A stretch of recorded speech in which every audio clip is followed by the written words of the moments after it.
siya mag-celebrate ng kanyang debut, nakita niya muna ang aking pamamaraan on how to handle different events.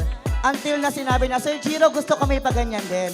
Gusto kong matest ang aking crowd kung gano'n nila ako kakilala. Ang segment natin is tinatawag na bisita ka ba or gate crusher lang? So this is to test kung gano'n natin kakilala ang debutant, kamag-anak ka man, friends, classmates, relatives, or participants.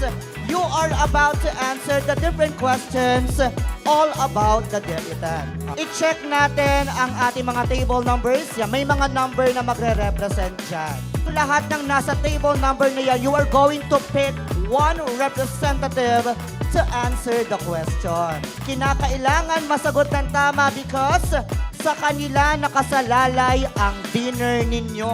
Once that they answer the question correctly, ikaw ang unang magpro-proceed sa buffet aside from the prize na inyong matatanggap. Okay? Please pick number 2 to 20. Number 15. Alright.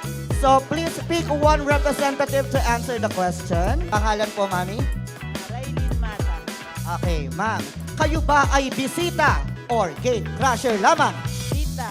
Bisita. Alam niyo ba na si Chanel ay mahilig kumain? Medyo. Okay. At ang isa sa mga paborito ng pagkain, of course, Filipino food. Ano kaya ang pinaka-paborito niyang ulam? Ito ay uri ng sinigang. Letter A, baboy. Letter B, hipon. Hipon. Sinigang na hipon, Chanel, pag tama, thumbs up. Pag mali, thumbs down. Thumbs up, sinigang na hipon is correct. Congratulations.